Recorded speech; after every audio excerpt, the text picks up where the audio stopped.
لمن اللہ تین تاکیدیں لگا کر اللہ نے تاکید نہیں تاکید سکھا دیتا ہے کہ اللہ جان کر رہے گا یعنی دکھا دے گا پروردگار آزمائش میں ڈال کر پوری طرح سے امتحان لے کر رہے گا اللہ جی نے فلقوں کو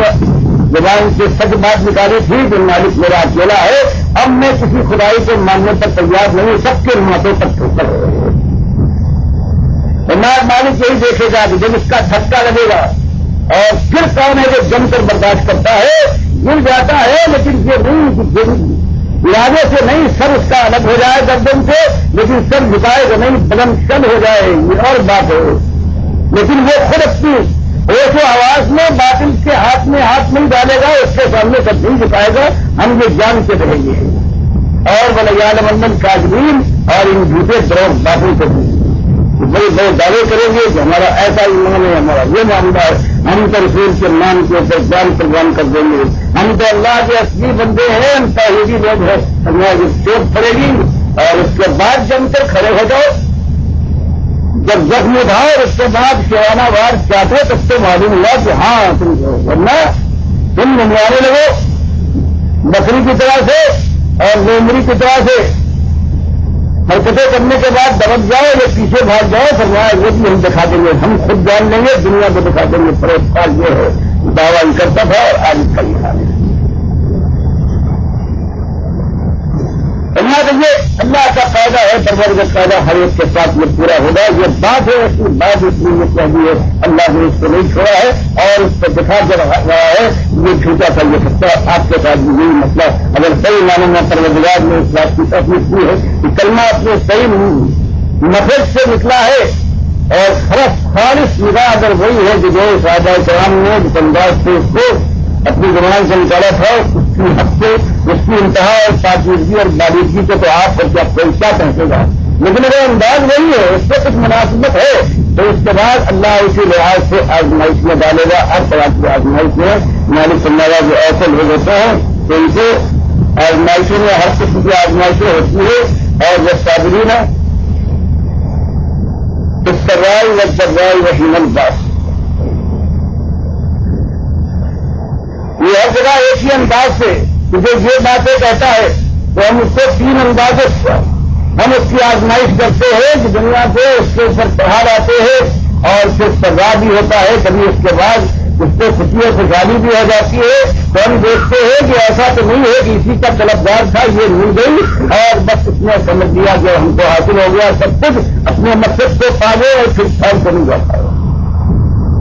وہ جگہ اور پھر اللہ کے راستے میں ہم اس کو تنگی دے کر جسم جان کی پریشانی میں ڈالنے کے بعد کبھی قید و بند ہے کبھی پکڑاؤ ہو رہا ہے کبھی گیس نکالا دیا جا رہا ہے ہم دیکھیں گے کہ چھوٹا ہے یا بڑے دل والا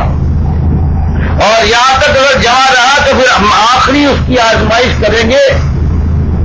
وہ ہینل باس لیکن وہ حالت آ گئی کہ باغ صاف ہو گئی کفر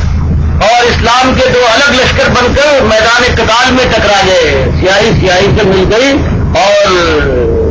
اولاد نے سروں اور سینوں کا رخ کیا تو میں اس وقت اس وقت جو جم کے کھڑے ہوں گے اور پھر آگ میں کھڑے ہوں خوشی اور خوش دلی کے ساتھ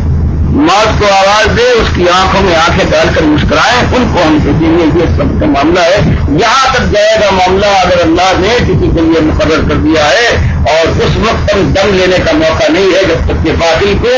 کہیں بھی سر اٹھانے کا موقع ہے اور اس کے بعد بھی اگر ہر جگہ باطل دب جائے تو اس کو ہمیشہ دبائے رکھنے کے لیے کسی وقت کمر کھول دینا یا پیر پسار دینا یہ اللہ کے بندوں کے لیے جو خالص توحیدی ہیں موحد ہیں جو جنت کے سوداگر ہیں جو سنت کے نقشے کے اوپر اپنی ایک ایک زندگی کے ایک عمل کو مرتب کرتے ہیں ان کے لیے جب تک کہ سانس کی آخری آمد و رفت نہ ہو جائے جب تک نبض ان کی ڈوب کر آنکھیں پتھرا ہو جائے اس سے پہلے اعلان کا تم موقع دیجیے بنا تم اللہ وانتم مسلمون زندگی کے آخری لمحے تک بھی ہوگا اور اس میں معمولی سی معمولی آزمائش بھی ہو سکتی ہے تیز زبانی گالیاں ہیں کچھ مال کی پریشانیاں ہیں کچھ پتھراؤ ہے کچھ ناکہ بندی ہے اور اس کے بعد آخر شدید ترین بھی ہو سکتی ہے جیسے کہ اللہ کے نبی صلی اللہ علیہ وسلم نے جو بخاری جگہ جگہ اس کے لاتے ہیں اس روایت یہ بتانے کے لیے کہ بڑی بات تم نے زبان سے نکالی ہے یہ کرنے کی اقراری، اور اب اگر تمہارا معاملہ بالکل پورا نہ اترا تو تمہارے لیے انتہائی شرم کی بات کرو۔ یہ روایت ہے ان ابی عبداللہ خباب بن الارت رضی اللہ تعالی عنہ، یہ ابو عبداللہ ان کی کنیت ہے، خباب بن الارت ہے، بہاری کا پیشہ کرتے تھے، باہر سے آئے ہوئے ہیں، ایمان لائے ہیں، یہ وہی ہیں کہ جب باہر کے پردیش کے آنے والے ہیں، قریش کے شہر میں ان کے دارالحکومت نے قیام کیا ہے، ان کے زیر سایہ کاروبار کیا ہے، کمائی بھی ہو رہی ہے، اور اس وقت ان کے باپ دادا کے دین کو چھوڑ کر انہوں نے لا الہ الا اللہ محمد رسول اللہ کے اس نعرے کو اختیار کر لیا، اور یہ اختیار کرنا تھا کہ بس ایسا معلوم ہوا کہ ہر طرف سے تیر نشتر ابھر آئے ہیں، اور پھر ایک زمانہ ان کو یہ آیا ہے کہ مار کے ان کو مجبور کیا گیا اس نئے دین کو، توحید کے دین کو چھوڑ دو، یہاں تک کہ آخر میں جب لوگ تنگ آ گئے، یہ ماننے پر تیار نہ ہوئے ہیں، ہر طرح کی کوششیں ناکام ہوئی ہیں، تو دیکھتے ہوئے لال انگاروں پر پیٹھ کے بل ان کو زبردستی لٹایا گیا ہے، سینے پر ایک سل رکھ دی گئی ہے، ایک آدمی کھڑا ہو گیا ہے کہ ہم کروٹ نہ بدلنے پائے، اور یہاں تک کہ ان کی کھال جلی ہے، چربی پگھلی ہے، اور اس کے بعد یہ انگارے مجھے ہیں، زندگی بھر پیٹھ پوری سفید تھی، اس کے جنم کے بعد داغ پڑے تھے۔ یہ اپنے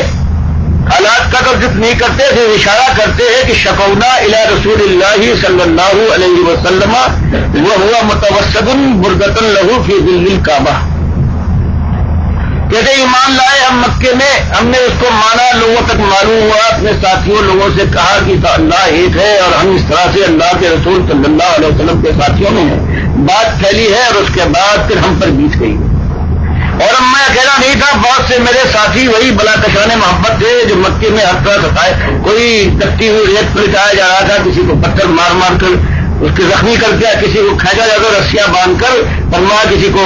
دھوپ میں کھڑا ہو کر زیرہ پہنائی جاتی تھی لوہے کی، گرم مکے کی دھوپ، اور اس کے بعد پینے کے لیے اس کو شہد گرم چیزیں پلائی جاتی تھی، اور آگ لگ جائے تاکہ اندر بھی بعض تو نابینا ہو گئے اور بعض کی آواز مختلف کر ڈالے انہوں نے۔ ہم یہ لوگ تھے، حد تھی ہماری بھی، ایک وقت ایسا آ گیا کہ ناقابل برداشت تھا، ہم نے جا کر شکایت کی رسول اللہ صلی اللہ علیہ وسلم سے، کار کعبہ میں آپ بیٹھے ہوئے تھے، اور حال آپ کے متوسط بردۃ اللہ، اپنی چادر کا انہوں نے ایک تکیہ ایسا بنایا تھا، اس پہ ٹیک لگائے ہوئے بیٹھے ہوئے تھے کعبے کے سائے میں، وہ دن کا معاملہ ہے، اور دھوپ پڑی ہوئی تھی، اس پہ آپ بیٹھے ہوئے ہیں، فقلنا، ہم نے جا کے عرض کیا کہ اب تو آپ دیکھ رہے ہیں ہم پر کیا بیت گئی۔